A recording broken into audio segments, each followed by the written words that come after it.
Haleluya. Selamat pagi. Shalom Bapak Ibu yang dikasihi Tuhan. Saya melihat wajah-wajah yang bersuka cita, memiliki kerinduan untuk memuji dan menyembahkan Tuhan pagi hari ini. Amin. Mari saya undang kita untuk tundukkan kepala, kita mau masuk dalam hadirat Tuhan. Segala puji, segala syukur, segala hormat kami naikkan hanya kepada-Mu Tuhan. Sebab Engkau Allah yang layak kami sembah. Engkau Allah yang layak kami puji Tuhan. Biarlah pagi hari ini Tuhan, kami yang rindu menaikkan segenap pujian kami bagi nama-Mu ya Bapa. Biarlah nama-Mu boleh dipermuliakan. Biarlah nama-Mu boleh ditinggikan di tempat ini ya Bapa. Haleluya Yesus.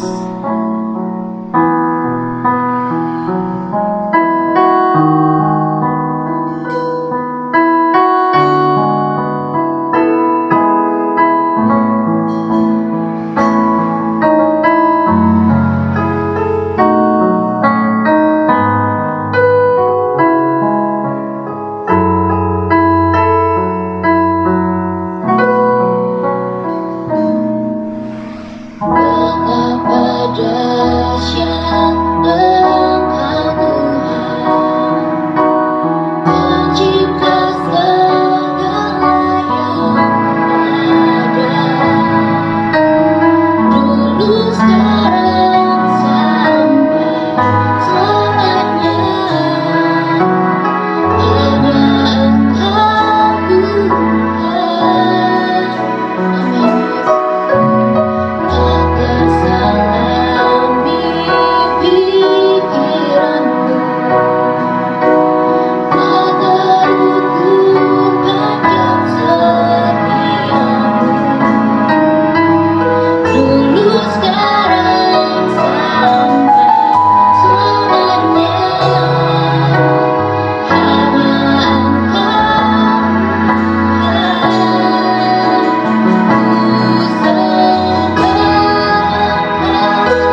melewati Tuhan sepanjang tahun 2021. Begitu banyak yang datang dan pergi dalam kehidupan kami. Begitu banyak orang-orang yang meninggalkan kami, Tuhan. Tapi kami percaya, Tuhan, betapa kami memiliki satu-satunya Allah yang tidak pernah meninggalkan kami. Engkau Allah yang sama seperti Allah yang telah menolong kami. Engkau Allah yang sama yang telah mengorbankan dirimu untuk kami. Maka kami percaya, Tuhan, apapun yang akan terjadi di tahun 2022 ini, Tuhan, Engkau tetap Allah yang sama yang akan terus menyertai kami, ya Bapa. Terima kasih untuk setiap kasih-Mu, Tuhan. Mari naikkan sembah-Mu, haleluya. Kami bersyukur, Tuhan, buat kasih-Mu, buat penyertaan-Mu, Tuhan. Engkau Allah yang besar, Engkau Allah yang baik. Tiada Allah yang seperti Engkau, Tuhan.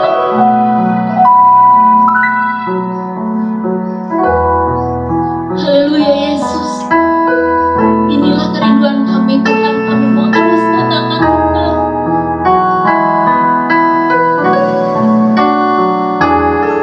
Yesus, Tuhan. Biar kami terus mengatakan Engkau tetap Allah yang sama dalam hidup kami, Yesus.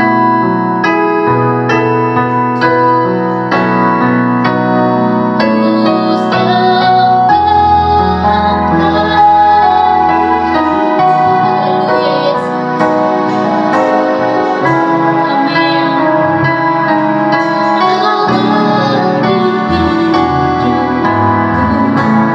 Tidak ada yang lain, Tuhan.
Hanya beri kemuliaan bagi Tuhan. Haleluya. Segala sangka bagiku. Terima kasih, Tuhan. Tidak ada kata yang bisa keluar dari setiap hati kami selain kami berterima kasih kepadamu, ya Bapa. Haleluya, Yesus. Biar hati kami limpah dengan syukur. Biar hati kami penuh dengan kerinduan bagimu, ya Bapa. Terima kasih, Yesus. Kami mau lebih lagi masuk di dalam hadirat-Mu, ya Bapa.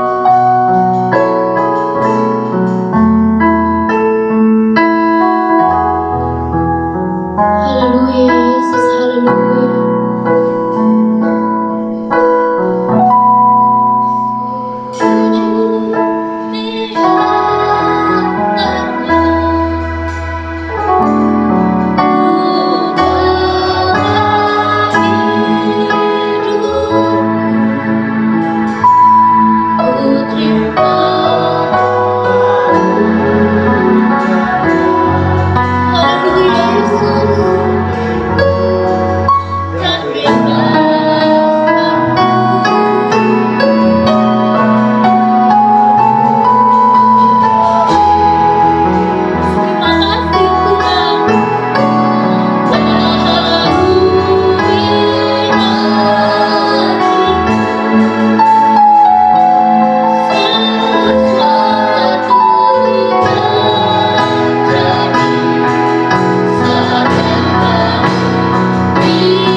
ragu Tuhan. Biar kami terus tetap menyembah dan percaya kepada-Mu ya Bapa. Jadi di dalam hidupku tak pernah ku ragu, ku tetap percaya. Haleluya Yesus, haleluya. Tetap percaya walau ku tak melihat jalan hidupku. Tak pernah ku ragu, tetap menyembah apapun yang terjadi di dalam hidupku.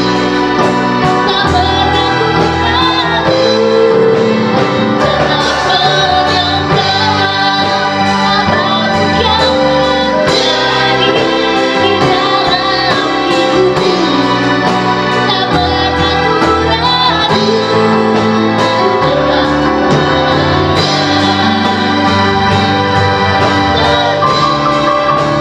tetap percaya walau ku tak melihat jalan hidupku. Tak pernah ku ragu, tetap menyembah apapun yang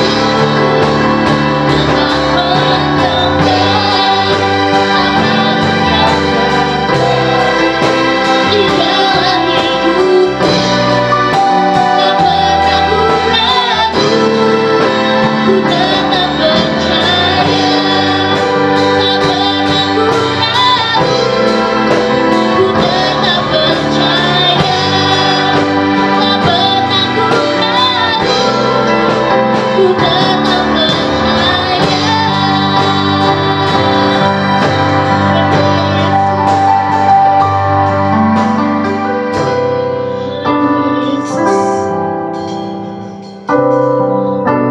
Seperti apa yang telah kami naikkan bagi-Mu Tuhan, kami tidak bisa melihat apa yang akan terjadi sepanjang tahun ini ya Bapa.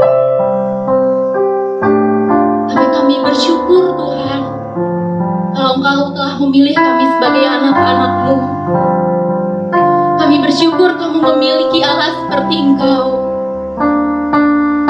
Apapun yang akan kami lalui Tuhan, biarlah kami melewati semuanya tanpa rasa takut dan gentar Tuhan. Terima kasih Yesus. Terima kasih untuk yang setiap kami boleh lalui di sepanjang tahun 2021 Tuhan. Mungkin Tuhan boleh berikan penyakit bagi kami, tapi kami percaya Tuhan Kau Allah yang mampu menyembuhkan kami saat ini juga Tuhan.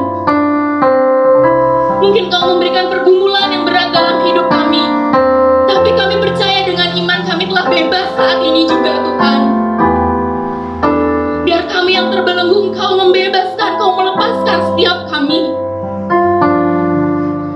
Sebab kami percaya kami memiliki Allah yang lebih besar daripada penyakit kami.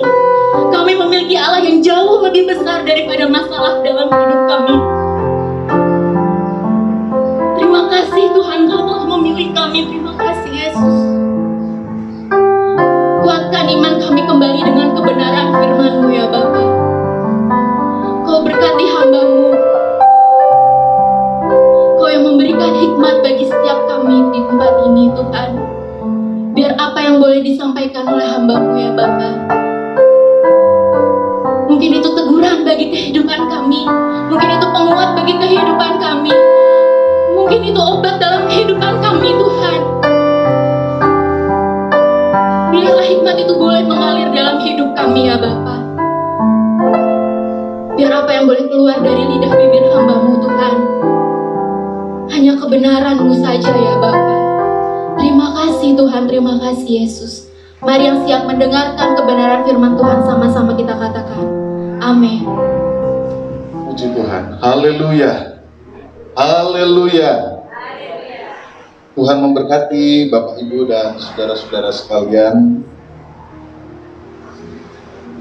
Kita ada di tanggal 2 pada bulan Januari 2022, minggu pertama di tahun yang baru ini. Dan pagi hari ini saya akan meneruskan pembahasan firman Tuhan yang kemarin kita sudah lihat di dalam ibadah tahun baru dengan tema Dia Alfa dan Omega. Dan hari ini saya ingin ajak saudara untuk melihat lebih konkret pemahaman tentang Alfa dan Omega, keyakinan kita tentang Yesuslah Sang Alfa dan Omega di dalam praktek kehidupan kita secara lebih konkret. Mari kita baca di dalam kitab Wahyu pasal 22. Kalau kemarin kita hanya membaca ayat 13, sekarang saya ajak saudara melihat sampai ayat yang ke-14. Wahyu pasal 22 ayat 13 sampai 14. Demikian. Aku adalah Alfa dan Omega, yang pertama dan yang terkemudian, yang awal dan yang akhir. Berbahagialah mereka yang membasuh jubahnya. Mereka akan memperoleh hak atas pohon-pohon kehidupan dan masuk melalui pintu-pintu gerbang ke dalam kota itu. Puji Tuhan. Bapak, Ibu, dan saudara yang dikasihi Tuhan, kemarin kita belajar bahwa konsep Yesus sebagai Alfa dan Omega adalah salah satu tema utama di dalam kitab Wahyu. Ketika Yohanes menyampaikan gagasan bahwa Yesus itu adalah Alfa dan Omega di awal kitab Wahyu dan di akhir kitab Wahyu, maka pemahaman Yesus sebagai Alfa dan Omega ingin menekankan sebuah konsep, sebuah pemahaman, pandangan tentang Allah, tentang Yesus yang menguasai seluruh sejarah kehidupan manusia. Bahkan secara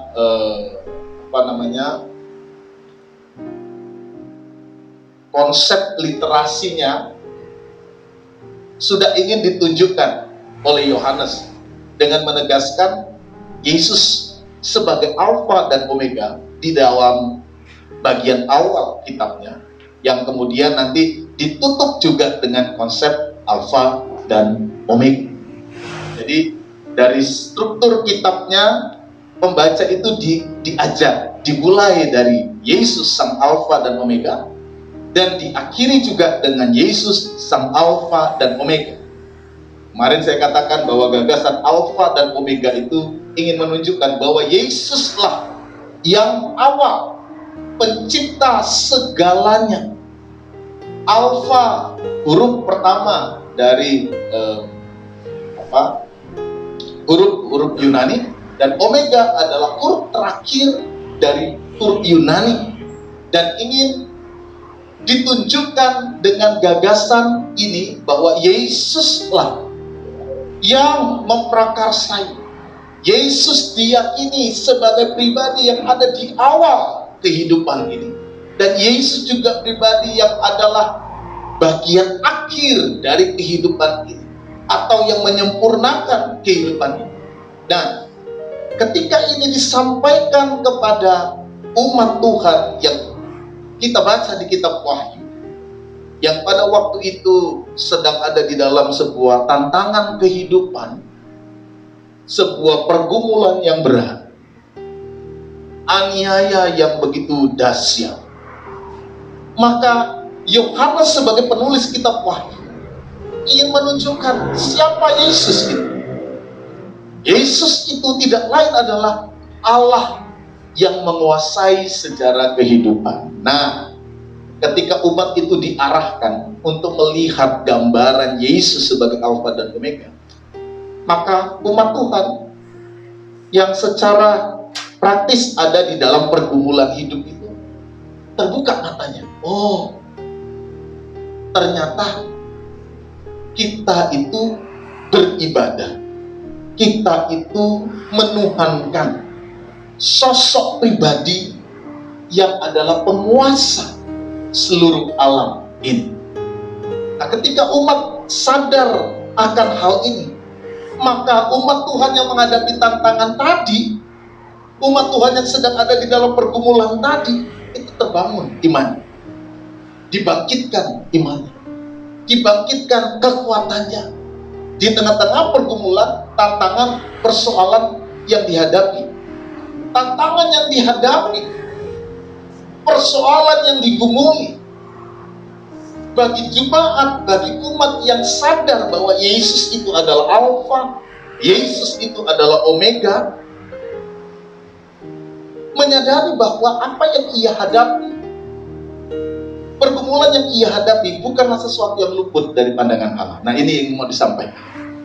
Ketika Yesus itu adalah Alfa, dia adalah Omega, umat itu sadar, oh kalau begitu pergumulanku ini bukanlah sesuatu yang luput dari mata Allah. Ya, pergumulan setiap umat manusia, pergumulan anak-anak Tuhan yang memperjuangkan imannya, yang bertahan kepada imannya, yang senantiasa mau melakukan firman-Nya, itu bukan sesuatu yang luput dari pandangan Allah, sebab dia adalah Allah sejarah. Dia yang menguasai seluruh sejarah kehidupan manusia. Dan pada akhirnya, sebagaimana yang ingin ditunjukkan oleh kitab Wahyu, pada akhirnya semua akan berakhir di dalam kekuasaan Allah. Nah, itu yang ingin ditunjukkan dari kitab Wahyu ini. Jadi ini yang mau diperlihatkan oleh kitab Wahyu. Jadi kalau saudara membaca kitab Wahyu, ada kehidupan-kehidupan yang dipertontonkan, sejarah kehidupan manusia yang refleksinya dimulai dari awal dan kemudian diakhiri bagaimana akhir kehidupan dunia. Kitab Wahyu ingin tunjukkan bahwa pada akhirnya seluruh kehidupan dunia ini akan takluk di tangan Allah, di tangan Yesus yang adalah Alfa dan Omega itu. Sejarah kehidupan di dunia ini, entah itu pergumulan kesulitannya, segala kuasa, segala kekuatan, pada akhirnya takluk di dalam kuasa Allah.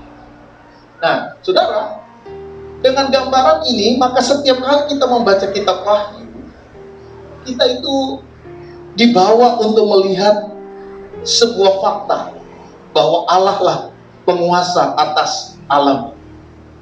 Setiap kali kita membaca kitab Wahyu, kita melihat keindahannya, bahwa pada akhirnya tantangan pergumulan yang aku hadapi tidak akan sebanding dengan apa yang aku lihat kelak di dalam kerajaan Yesus Kristus. Sebab dialah Tuhan yang akan mengalahkan iblis. Dialah Tuhan yang mengalahkan nabi palsu. Dialah Tuhan yang mengalahkan antikris. Dia nanti yang akan menjadi penguasa, raja di atas dunia ini. Maka saudara, kata lihatlah itu menjadi kata penting di dalam kitab Wahyu. Saya hitung-hitung ada kurang lebih belasan kali, 11 sampai 12 kali kata lihatlah itu dipakai oleh Yohanes. Lihatlah, lihatlah, lihatlah. Seakan-akan umat, jemaat, entah mereka yang membaca kitab Wahyu ini, entah dulu atau sekarang, ingin diajak untuk melihat. Perhatikan itu, perhatikan. Lihatlah. Itu dimulai juga di awal, sudah ditunjukkan di dalam Wahyu 1 ayat 7. Nanti di akhir, di sepanjang kitab Wahyu, kata lihatlah, lihatlah itu seakan-akan menjadi sebuah kata penting yang mau disodorkan kepada pembaca, disodorkan kepada umat Tuhan. Lihatlah. Ada sebuah perhatian yang Tuhan ingin tunjukkan, bahwa di dalam kitab Wahyu Tuhan berdaulat atas seluruh kehidupan kita. Nah, ini keindahan kitab Wahyu. Jadi kalau membaca kitab Wahyu itu jangan takut. Waktu saya menyampaikan pelajaran dunia Alkitab tentang kitab Wahyu, saya tanya ke mahasiswa, kalau kamu baca kitab Wahyu itu apa yang perasaan? Takut, Pak. Ada gambar setan, ada naga, ada aniaya, ada ini itu. Jadi yang dibayangkan itu yang ngeri-ngeri gitu. Apalagi isu-isu ya, Ya, macam-macam di dunia sekarang ini yang berkaitan dengan antikris, berkaitan dengan roh Lucifer, ya macam-macam. Tetapi orang lupa untuk menangkap sebuah pesan utama dari kitab Wahyu itu, bahwa kitab Wahyu ingin menunjukkan Allah itu adalah Allah yang menguasai sejarah. Lihatlah, dialah Alfa, dialah Omega. Kitab Wahyu ini agar kepercayaan umat itu muncul. Jadi harusnya setiap kali orang membaca kitab Wahyu, yang muncul itu semangat. Nah, saudara tanya pada dirimu sendiri, kalau kau baca kitab Wahyu, yang muncul apa? Apakah sama dengan mahasiswa-mahasiswa saya tadi? Kalau saudara baca kitab Wahyu, yang muncul semangat, takut, cemas, atau apa? Dulu waktu saya masih kecil, saya ingat ada banyak ajaran tentang Tuhan Yesus datang tahun 2000. Tahun 2000. Akhirnya orang sebelum tahun 2000 itu udah pada ketakutan. Lalu ada buku-buku ramalan Nostradamus. Tahun 1999 akan terjadi sesuatu yang besar. Orang takut. Saya waktu itu tahun-tahun 95-96 baru tamat SMA. Wah, 3 tahun, 4 tahun lagi Tuhan Yesus sudah mau datang. Gimana ini?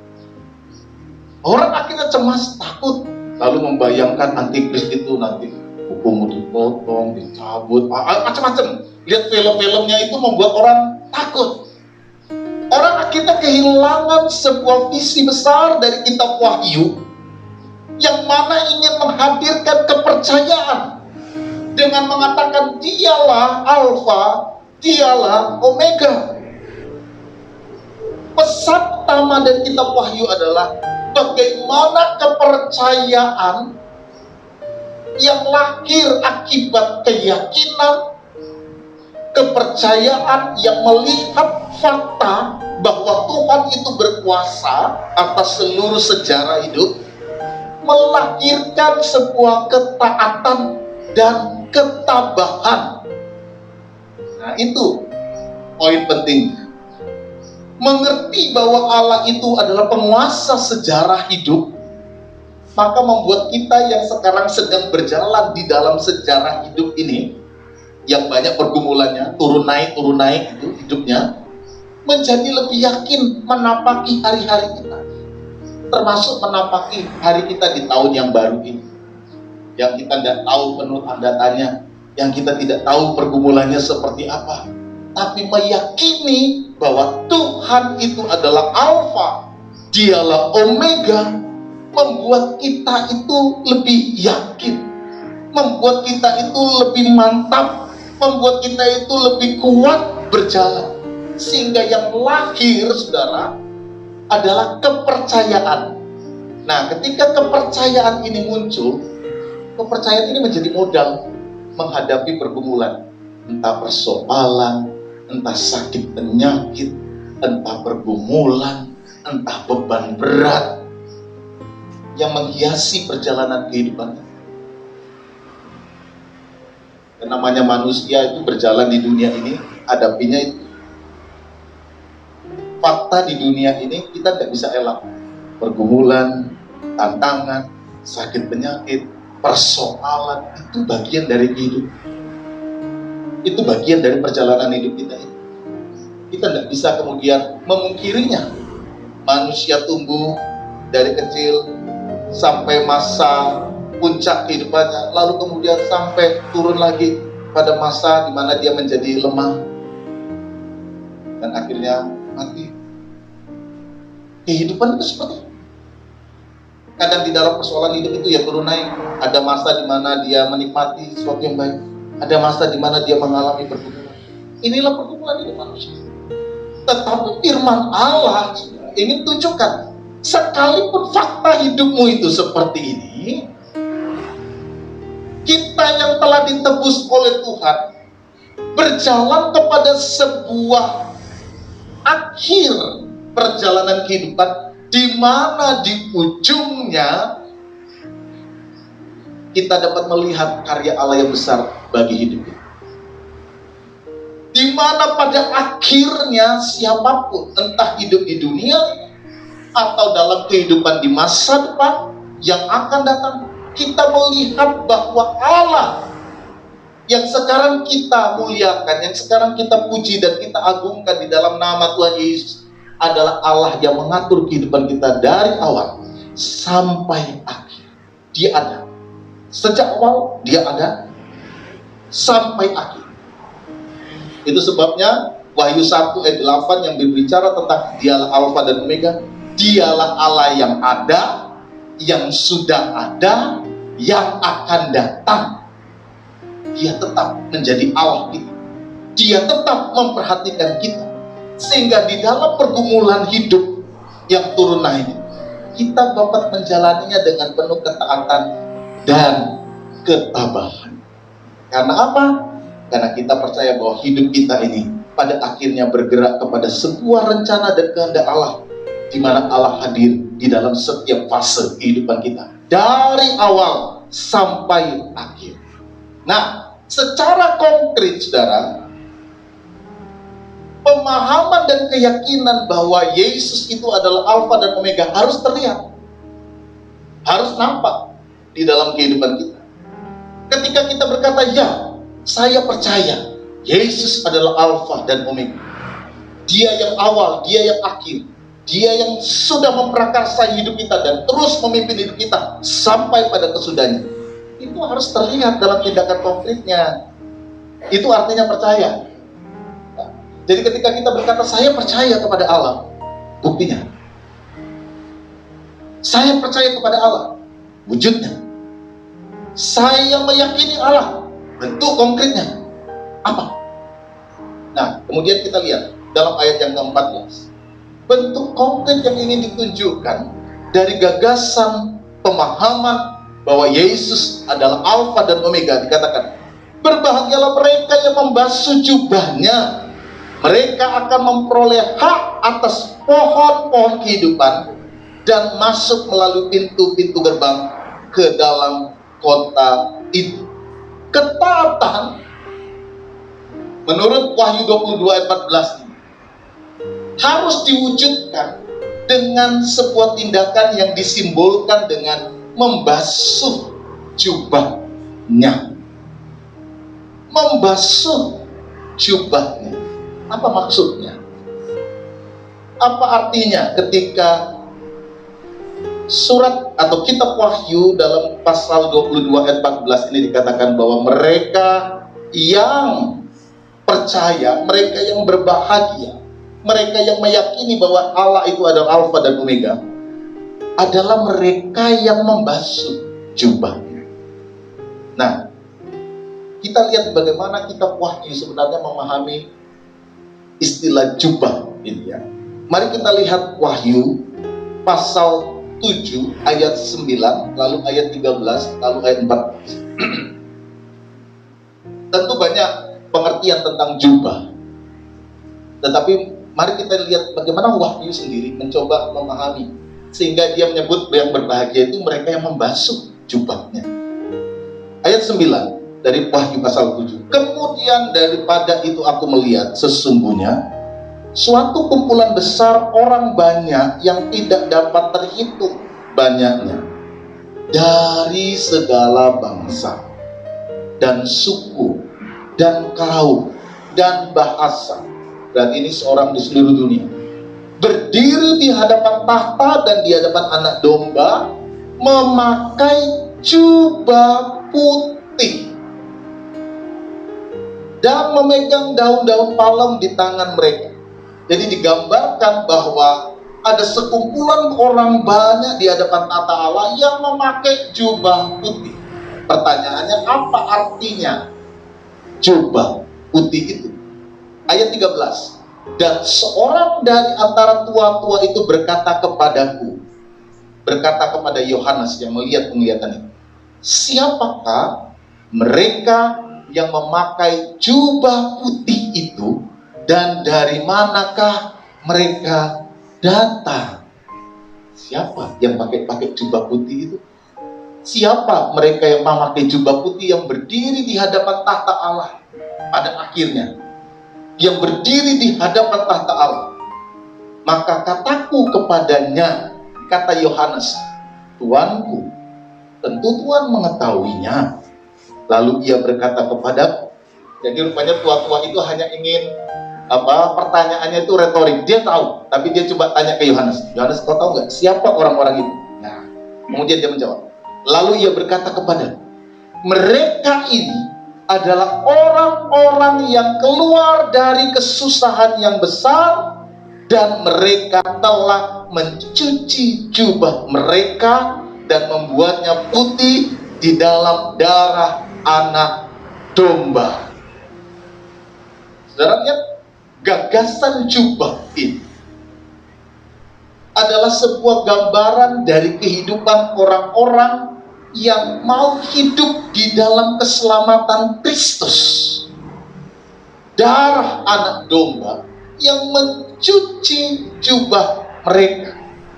Jadi gambaran jubah ini jelas, saudara, menunjukkan tentang kehidupan orang-orang percaya pada waktu itu yang tetap berpegang pada ketaatan atas firman Kristus itu. Dan jubah mereka menjadi bersih karena dicuci dan dibuat putih di dalam darah anak domba. Jadi saudara, jubah yang dimaksudkan di dalam Wahyu 22 ayat 14, mereka yang berbahagia adalah mereka yang membasuh jubahnya, adalah mereka yang senantiasa mau membangun sebuah kehidupan untuk membersihkan seluruh kehidupan spiritualitasnya, karakternya, tindakannya. Jadi mereka yang mencuci jubahnya adalah mereka yang mau membersihkan tindakannya, mereka yang mau membersihkan pikirannya, mereka yang mau memurnikan hatinya, mereka yang mau membasuh hatinya setiap hari.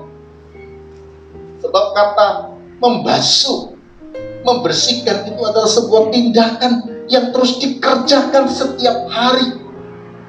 Mempercayai Tuhan sebagai Alfa, sebagai Omega, membuat kita itu yakin bahwa apa yang kita lakukan adalah sesuatu yang mengarahkan kita kepada sebuah kebahagiaan, dan itu wujudnya adalah ketaatan. Ketaatan. Mereka yang berbahagia, mereka yang pada akhirnya diberkati, mereka yang pada akhirnya mengakui bahwa Yesus itu adalah Alfa dan Omega, adalah mereka yang siap untuk terus membersihkan hidupnya. Nah, ini bentuk konkret keyakinan bahwa Yesus itu adalah Alfa dan Omega. Kepercayaan mereka bahwa Yesus itu adalah Allah, penguasa atas sejarah, membuat mereka pada akhirnya bertahan. Ada godaan. Pada waktu itu godaannya banyak. Kalau kita melihat di dalam konteks jemaat kitab Wahyu, banyak godaan untuk membuat mereka tidak lagi bertuhan kepada Kristus, hidup di dalam penyembahan-penyembahan yang nanti saudara bisa lihat di dalam ayat yang keempat ke-15, yang mereka yang tidak akan masuk itu seperti apa. Saudara baca dalam Wahyu 22 ayat 15. Macam-macam tindakan-tindakan mereka. Itu tindakan setiap hari. Ada yang menyembah berhala, ada yang sihir, ada yang apa. Karena mereka didorong untuk melakukan yang jahat, bertentangan dengan firman Allah di tengah-tengah kesulitan hidup itu. Karena memang kalau orang sudah ada dalam kesulitan hidup, kita lebih mudah untuk digoncangkan, lebih mudah untuk digeser, lebih mudah untuk diarahkan kepada hal yang tidak benar. Mana lebih mudah? Dalam kondisi kita lagi susah atau ketika kita lagi bersyukur, ketika kita lagi bahagia? Tentu ketika kita sedang ada dalam kondisi-kondisi yang sulit, susah, ini rawan kehidupan kita untuk mudah digoyangkan. Akhirnya kita terlena, akhirnya kita mudah diseret pada sebuah kehidupan yang tidak baik, pada pilihan-pilihan sikap yang tidak benar, pada tindakan-tindakan yang mendorong kita kepada kecemaran. yang akhirnya membuat kita tidak lagi taat kepada firman Tuhan, tidak lagi taat, tidak lagi meyakini, tidak mempercayai, dan kemudian membuat kita mengambil pilihan yang salah di dalam kehidupan di dunia. Kondisi hati kita, pikiran kita, tindakan kita adalah tindakan yang harus terus dibersihkan. Bersihkanlah, basuhlah, murnikanlah hidup kita. Saudara, ketika engkau melangkah di tahun yang baru, nah, dalam rangka bagaimana kita memaknai tahun baru yang penuh dengan tanda tanya ini, berdasarkan semangat kita pagi ini, saya ingin mengajak saudara dan menggugah kembali kepercayaan saudara di tengah-tengah situasi keadaan yang sulit ini, bahwa kita perlu melangkah di tahun yang baru ini dengan sebuah bentuk ketaatan yang konkret. Apa bentuknya? Basuhlah, bersihkanlah, murnikanlah kehidupan di tahun yang baru. Jauhkan hidup kita dari hal-hal yang tidak berkenan kepada Allah. Itulah yang akan membuat engkau akan berbahagia. Kalau engkau percaya dialah Alfa, dialah Omega, dialah Tuhan dalam hidup, maka harusnya, maka wujudnya ada tindakan ketaatan. Dan kalau saudara taat, yang muncul nanti ketabahan, keyakinan untuk terus bertahan, untuk terus hidup di dalam kebenaran firman itu. Hati kita dibersihkan. Masukilah tahun yang baru ini dengan hati yang bersih, tindakan yang semakin dibersihkan, hati yang semakin dimurnikan dalam seluruh proses perjalanan iman kita. Ketika Alkitab mengatakan mereka yang mau membersihkan jubahnya setiap hari, rupa-rupanya di tengah kehidupan dunia, khususnya di akhir zaman ini, tantangan kecemaran semakin meningkat juga dalam hidup. Tantangan yang bisa membuat kita hidup tidak benar, hidup tidak sesuai kehendak Tuhan, itu semakin besar.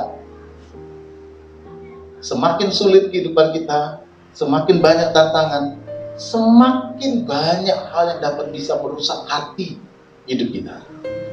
Ketika kita memasuki tahun yang baru, yang penuh dengan tanda tanya, dengan hati yang tidak bersih, dengan pikiran yang tidak bersih, dengan hati yang tidak murni, kita tidak akan pernah melihat kebahagiaan. Wahyu 22 ayat 14 katakan, hanya mereka yang membasuh jubahnya, mereka yang mewujudkan ketaatannya sebagai wujud konkret, mereka percaya bahwa dialah Alfa, dialah Omega, yang nanti akan melihat sebuah jaminan kehidupan yang seperti dijanjikan oleh Alkitab. Mereka yang mau membasuh pikirannya, mereka yang mau membasuh hatinya, punya jaminan kehidupan. Nah, ini yang saya ingin sampaikan kepada saudara di minggu pertama di tahun 2022. Kalau engkau ingin hidup dan masa depanmu terjamin di dalam Allah, maka keyakinan tentang Allah, dialah Alfa dan Omega, harusnya engkau wujudkan dalam sebuah tindakan membasuh, membersihkan seluruh kehidupan.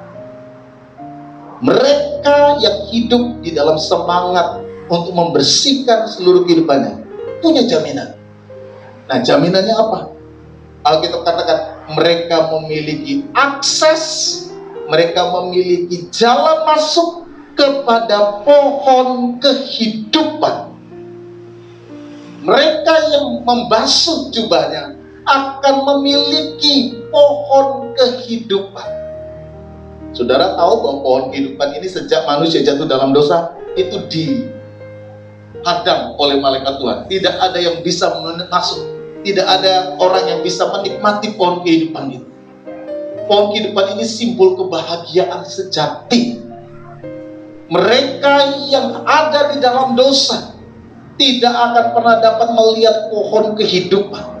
Mereka tidak akan dapat merasakan kebahagiaan. Mereka tidak memiliki jaminan untuk melihat masa depan yang lebih baik. Hanya mereka yang mau membasuh jubahnya, memurnikan hatinya, pikirannya, jiwanya, karakternya yang akan melihat pohon kehidupan. Makanya di dalam Wahyu 22 ayat 14 tadi dikatakan, berbahagialah mereka yang membasuh jubahnya, mereka akan memperoleh hak atas pohon-pohon kehidupan dan masuk melalui pintu-pintu gerbang ke dalam kota itu. Artinya kota kemuliaan Allah, surga yang kekal itu. Mereka yang mau membasuh itu, mereka yang akan menikmati pohon kehidupan. Di dalam Kejadian 3 ayat 22 dikatakan, berfirmanlah Tuhan Allah, sesungguhnya manusia itu telah menjadi seperti salah satu dari kita, tahu tentang yang baik dan yang jahat. Maka sekarang jangan sampai ia mengulurkan tangannya dan mengambil pula dari buah pohon kehidupan itu dan memakannya, sehingga ia hidup untuk selama-lamanya. Pohon kehidupan itu simbol dari kebahagiaan yang sejati. Dan sejak manusia jatuh dalam dosa, akses ke pohon itu ditutup. Akses ke pohon itu akan terbuka ketika orang menerima pembasuhan darah Kristus. Akses kepada kebahagiaan itu diterima ketika orang membasuh jubahnya dengan darah anak domba Allah dan mempertahankan.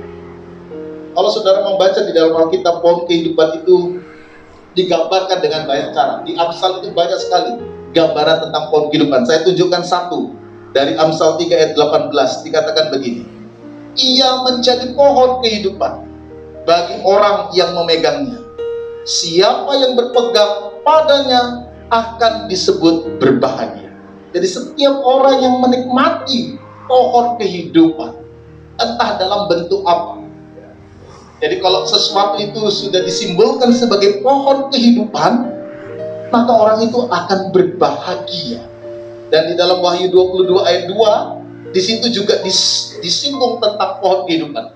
Di tengah-tengah jalan kota itu, kota kemuliaan, di mana Tuhan nanti akan menghimpunkan semua orang di situ, ya. Simbol dari kemuliaan Allah, simbol dari surga yang kekal itu.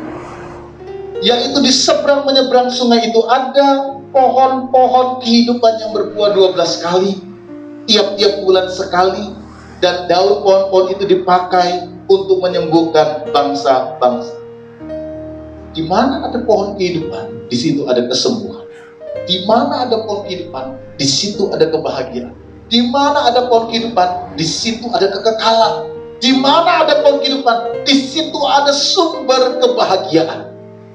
Mereka yang membasuh jubahnya punya jaminan bahwa kehidupan mereka akan melihat kebahagiaan itu. Saudara, mari kita masuki tahun dengan hati yang bersih, dengan pikiran yang bersih. Sebagai wujud konkret, kita meyakini bahwa Allah itu adalah Alfa dan Omega. Kalau kita percaya Dia yang menguasai seluruh sejarah kehidupan kita, kita tidak punya alasan untuk kemudian tinggal di dalam kejahatan dan kejahatan, tinggal di dalam kecemaran, tinggal di dalam hal-hal yang tidak berkenan. Mari kita masuki tahun ini dengan semangat keyakinan dan kepercayaan untuk mengkonkretkan, mewujud nyatakan iman itu, kepercayaan, keyakinan itu dalam sebuah sikap untuk membangun kehidupan yang bersih. Basuh jubah saudara masing-masing setiap hari, basuh jubah setiap hari, untuk engkau dapat melihat karya keselamatan yang Tuhan berikan kepada. Ada jaminan mereka yang membasuh jubahnya, mereka akan memiliki pohon-pohon kehidupan. Kalau saudara ingin menikmati pohon kehidupan di tahun yang baru, jangan pernah melupakan untuk terus membasuh, membersihkan kehidupan. Terus membersihkan kehidupan setiap hari. Kau akan melihat pohon-pohon kehidupan itu menjadi hak saudara. Masuki tahun ini, jalani tahun ini. Percayalah bahwa Dialah Alfa dan Omega. Dialah Tuhan, dan kepercayaan itu kita wujudkan dengan sebuah tindakan ketaatan, ketabahan, dengan sikap yang mau membersihkan hidup kita setiap hari, pikiran kita setiap hari. Dan kita akan melihat kemenangan demi kemenangan. Karya Tuhan menolong, memampukan kita untuk menikmati pohon-pohon kehidupan itu. Tuhan kiranya memberkati kita sekalian. Amin. Puji Tuhan. Haleluya. Kita semua diberkati dengan kebenaran firman Tuhan. Amin. Kiranya biar firman Tuhan yang telah disampaikan boleh menguatkan setiap iman kita kembali, Bapak Ibu Saudara. Mari saya undang Bapak Ibu Saudara untuk bangkit berdiri.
kekuatan, jadi penolong di dalam kami menghadapi tahun yang baru ini. Biarlah setiap kami boleh dikuatkan, kami boleh percaya, boleh dibangkitkan kembali oleh karena Tuhan, kami yang begitu mengenal.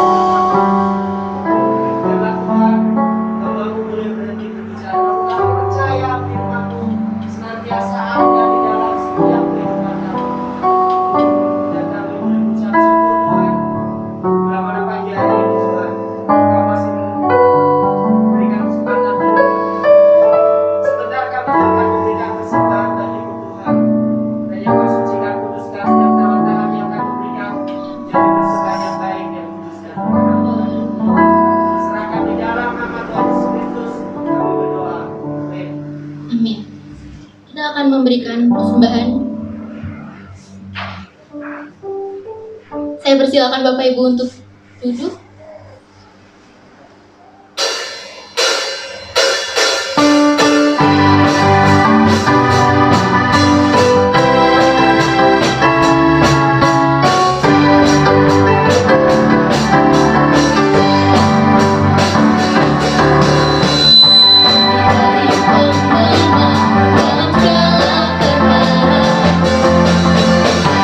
Bisa dikalahkan oleh kuasa darahnya.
kanan kirinya. Jarak jauh nggak apa-apa, katakan kita lebih dari pemenang. Amin. Mari saya persilakan Bapak Ibu untuk duduk kembali. Kita akan mendengarkan pengumuman gereja. Karena pengumuman gereja belum ada di slide. Udah. Oh ya, sudah ada ternyata Bapak Ibu. Untuk jadwal ibadah sepekan dimulai dari tanggal 3 Januari hari Senin akan ada ibadah jam 5 sore untuk memperingati 1 tahun pulangnya Bapak Solatin ke rumah Bapak. Akan diadakan di kediaman Ibu Solatin pukul 5 sore. Bisa diingat kembali Bapak Ibu Saudara, besok Senin tanggal 3 Januari jam 5 sore di rumah Bapak atau Ibu Solatin. Jadwal selanjutnya adalah jadwal ibadah raya tanggal 9 Januari 2022 akan dilayani oleh pemimpin pujian Ibu Adi Guna, singer Saudari Sabrina, LCD Saudari Sarah, cek suhu Saudari Esther, musik Bapak Gembala Saudara Riko, Saudara Pabo, dan Saudara Levi. Untuk Azhar akan dilayani oleh Ibu Bambang. Kembali diingatkan untuk minggu depan, tanggal 9 Januari 2022, akan diadakan bakti sosial selesai ibadah raya. Demikian pengumuman gereja untuk jadwal 1 minggu. Mari saya.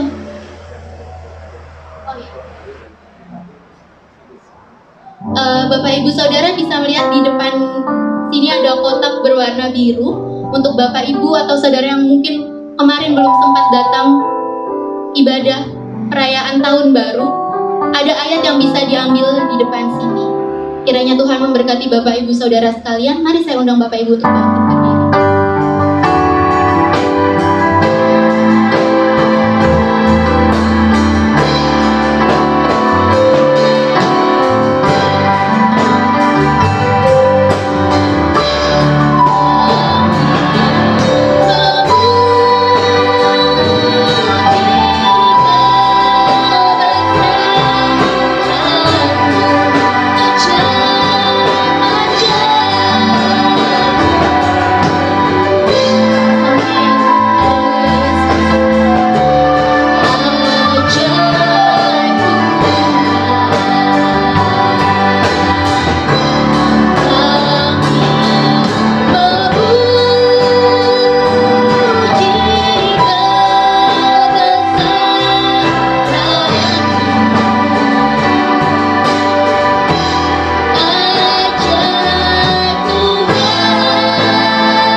Mari kita berdoa.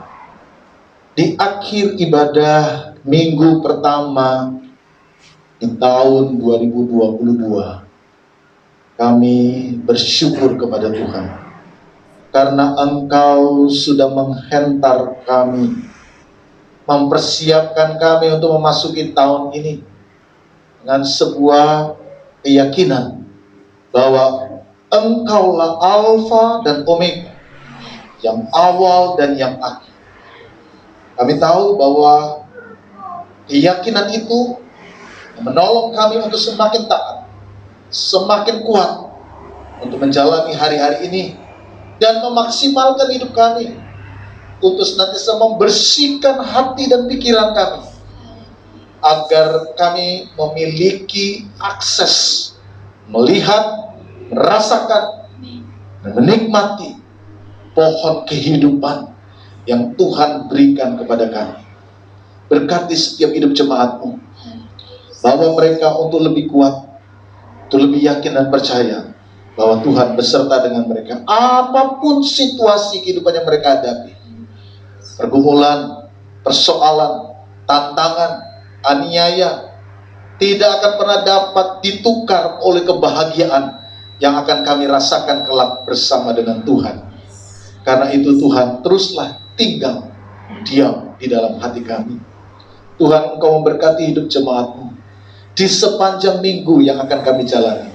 Engkau kiranya beserta, Engkau kiranya memimpin hidup jemaat-Mu, memberkati setiap pekerjaan, memberkati setiap usaha mereka, memberkati setiap segala hal yang mereka kerjakan dan lakukan. Mereka yang berwira swasta, mereka yang bekerja, mereka yang menjadi pegawai negeri, mereka yang melakukan apapun, Tuhan kiranya yang memberkati bisnis pekerjaan mereka. Sejauh segala itu berkenan di hadapan Tuhan, berkatilah mereka.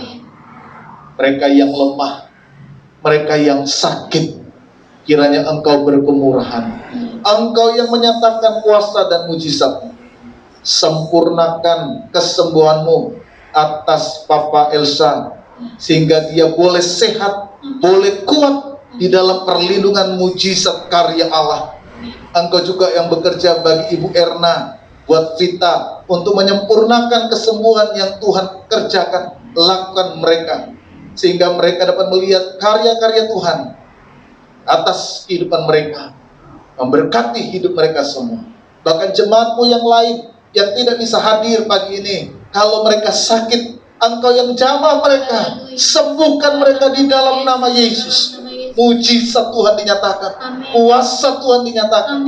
Mereka yang menikmati ibadah ini melalui tayangan online, Tuhan juga yang memberkati hidup mereka semua. Setiap tangan yang sudah dengan ikhlas memberikan persembahan mereka, mengembalikan milik Tuhan, yang membantu pekerjaan Tuhan untuk pelayanan bakti sosial maupun untuk kontrak gereja, Tuhan kiranya memberkati, Tuhan kiranya yang menolong, Tuhan kiranya mencukupkan. Engkau tidak pernah berhutang, Engkau yang akan membalas mereka dengan kasih Tuhan yang luar biasa, memberkati hidup mereka semua. Terima kasih Bapak.